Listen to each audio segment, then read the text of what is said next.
생각하는 기계와 생각하지 않는 교회. 질문을 잃어버린 교회, AI 시대를 만나다. 최근 스티븐 위트의 더 싱킹 머신 생각하는 기계를 읽었다. 많은 사람들은 이 책을 엔비디아 CEO 젠슨 황의 성공 스토리로 읽을 것이다.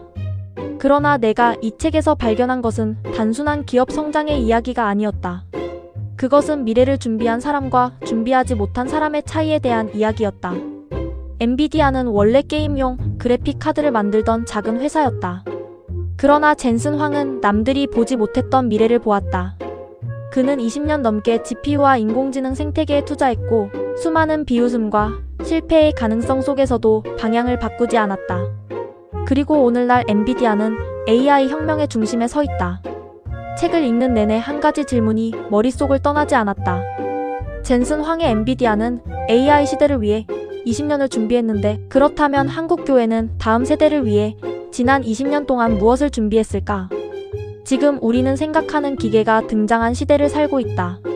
인간만의 영역이라고 여겼던 언어와 지식 분석과 창작의 영역에까지 AI가 깊숙이 들어왔다.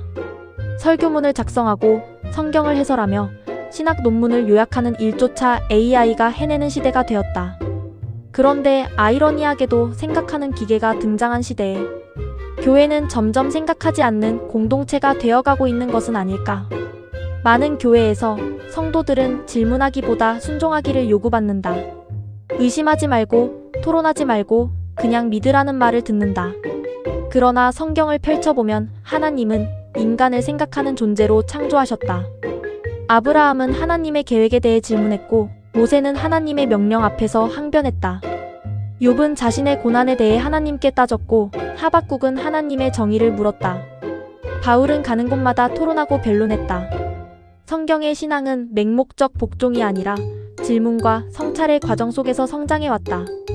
AI 시대의 교회가 회복해야 할 것은 바로 이 질문하는 신앙이다. 물론 AI는 엄청난 정보를 제공한다.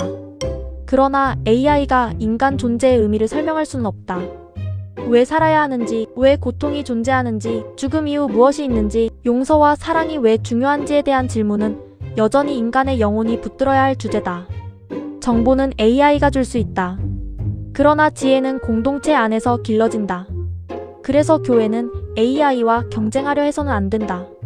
교회가 해야 할 일은 더 많은 정보를 제공하는 기관이 되는 것이 아니라 더 깊은 지혜를 나누는 공동체가 되는 것이다. 오늘날 청년들이 교회를 떠나는 이유 중 하나도 여기에 있다. 청년들은 이미 AI와 함께 살아가고 있기 때문이다. 궁금한 것이 생기면 검색창보다 AI에게 먼저 묻는다. AI는 질문을 막지 않는다. 비난하지 않는다. 사용자가 이해할 때까지 설명한다. 반면 교회가 여전히 권위주의적 태도로 묻지 말고 믿어라고 말한다면 청년들은 더 이상 교회 안에서 자신의 자리를 찾지 못할 것이다. 앞으로 교회의 경쟁 상대는 다른 교회가 아닐지도 모른다. 의미를 찾고 답을 구하는 사람들에게 AI보다 더 깊은 통찰과 공동체성을 제공하지 못한다면 교회는 존재 이유 자체를 질문받게 될 것이다. 그렇다면 AI 시대 한국 교회는 무엇을 해야 할까? 무엇보다 질문을 환영하는 교회가 되어야 한다. 정답을 강요하기보다 질문을 존중해야 한다. 또한 신앙과 과학의 대화를 두려워해서는 안 된다. 인공지능, 진화론, 우주과학, 생명공학과 같은 주제들을 금기시할 것이 아니라 신앙의 언어로 함께 성찰해야 한다. 무엇보다 미래 세대에게 교회의 중심 자리를 내어주어야 한다. 미래를 살아갈 사람들은 청년들이다. 그런데 여전히 과거의 경험만으로 미래를 설계하려 한다면 교회는 시대의 변화 속도를 따라갈 수 없다. 목회자의 역할 역시 달라져야 한다.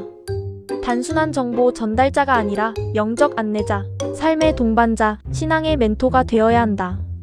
그리고 AI를 적으로 규정하기보다 하나님께서 허락하신 새로운 도구로 이해하고 교육과 선교 봉사의 영역에서 적극적으로 활용할 필요가 있다. 더 싱킹 머신을 덮으며 다시 한번 질문하게 된다.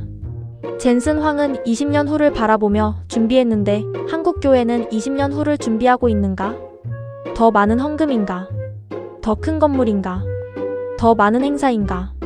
더 강한 권력인가?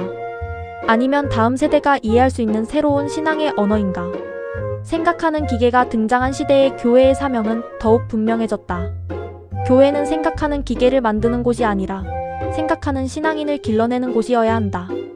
어쩌면 그것이 AI 시대를 살아가는 한국 교회가 감당해야 할 가장 중요한 사명인지도 모른다. 미래를 쫓아가는 교회가 아니라 미래를 선도하는 교회여야 한다.